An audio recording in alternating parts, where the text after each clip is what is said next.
Mwiboneza abanyarwandakazi nongeye gutangira mbasuhuza n'abekaze muri habayiki yacu uyu munsi aba diaspora namwe ndabasuhuje abagande batwumva abarundi abo naboherere hose kusidukurikiye muri habayiki yacu ndagusuhuje. Sasa mbere ko tangira habayiki yacu uyu munsi ndashaka maze mbereke video y'umunsi, of course nta yindi nuno mukobwa wacu amwita Rufe yararimo gusetsa abantu bani imbavu yazishwanyaguje. Tunarebeho gatoya Fireman Kibiriti ewana muri Genzi byari bicika. Reka turebe video y'umunsi, of course naga segment gatoya kaba imyenda barikungira gitange abona tugiye kwakira n'umunyarwanda ukomeye cyane kwa Genzi.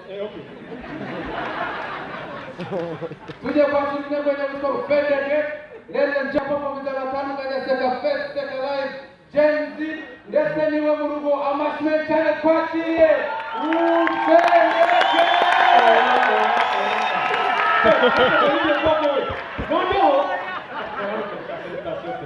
Reka mbyikore mbese wonyewe mu rugo urabizi ko magira uretse nihamagara noneho mureke dukoze satani so mwebwe mwimeje mwumve kuri naho ari Chris Brown cyangwa se ujanganyine mwene nishyiremo ngewe akatuye hano hari famiye yanjye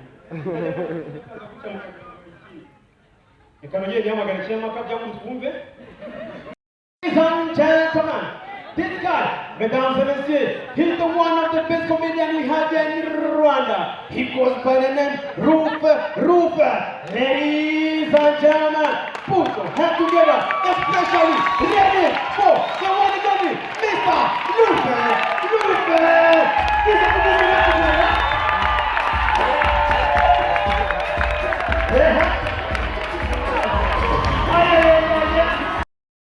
bakakuvangira igihangano rigatangira ntibabura ariko mwe twakoze ku mitima wallahi bikanaduhindurira ubuzima.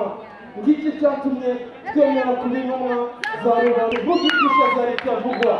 Yanizera yuko hari igihe kizagera umugisha ukaza amahirwe akadusekera, kizabarenga babona uwo bise umunyamihanga ari gukora amateka hano hose mu gukorera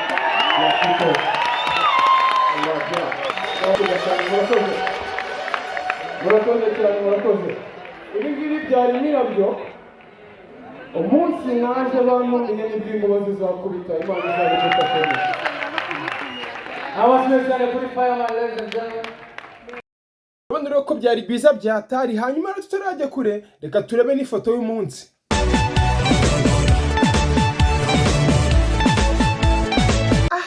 Cyane ko giseka neza.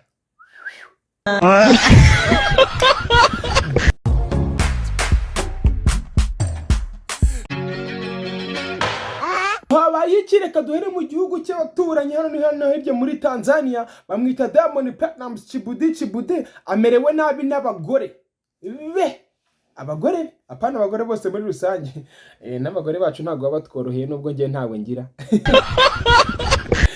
Amerewe nabi n'abagore biwe, by'umwihariko twe kuvuga kuri story ya Mobeto, tuvuga kuri story ya Zushu. Bari bamaze iminsi cyangwa se Zucu bitewe nuko bisoma, bari bamaze iminsi bakundana bamerewe neza. Hanyuma Zushu agira gutya akoza agati mu ntozi yabaza Diamond ati uzandongora ryari. Diamond amuha ikimenyetso simusiga kigaragaza ko ashobora kutazamurongora, abanza kumwandifura ku mbuga nkoranyambaga. Diamond ntago yoroshye kuvuga ngo rero Zushu yariteguye kuzanongorwa na Diamond. Nyaboneka kino kimenyetso yabonye rwose nibaza ko kitamushimishije.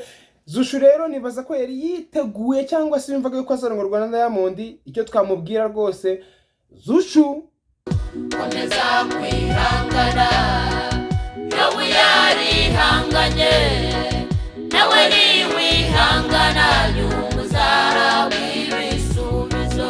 habaye iki?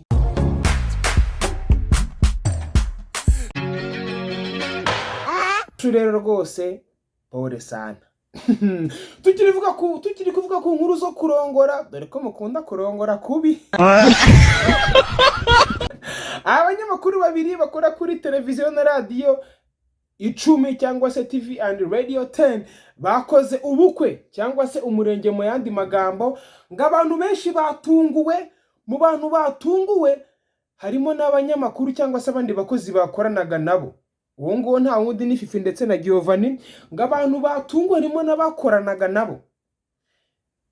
Ikibazo ntabwo ari uko batunguwe, ikibazo ni ese mu gihe umuntu yinjiye mu rukundo n'undi ni ngombwa ngo aze abatangarize ace ku maradiyo avuga ngo ndi gukundana na kanaka, ngo bimara iki se? Rero njye uko ngiye mbyumva, niba mwikundaniye urukundo ruri hagati yanyu, ntabwo ari ngombwa ngo mubibwire abakozi mukorana, ntabwo ari ngombwa ngo mubibwire abantu mugendana nabo, no, urukundo ni urwanyu. Bano bana rero uko ari babiri rwose nk'uko muri kubabona bubahirije ikino ndirimbo ivuga. Aka ni akabanga kacu ka babiri, na wa gatatu dukundane nawe uzi ibyacu be. Wowe uri aho ngaho, ibanga ryonyine ugira n'icyo wibagiwe. Ariko nimba ari gutyo umeze ntugire ikibazo, ntabwo uri wenyine, nanjye nuko. Ibanga nicyo nibagiwe. Ukimbitse ibanga, jya umenya ko uribikije n'abo tugendana. Habaye iki?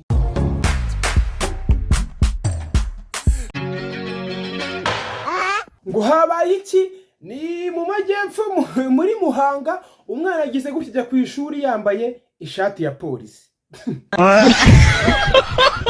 Ariko abantu b'Imuhanga rero namwe ntabwo mworoshye. Ngo hari tariki 2 z'ukwa gatanu, ubwo ni kuwa kane, umwana agira gutya arabyuka mu gitondo, afata uniforme y'ishuri arambara, ariko kubera ko muri no minsi hariho imvura, umwana aravuga ati sinde bujya ku ishuri nawe ikintu cyo kwifubika.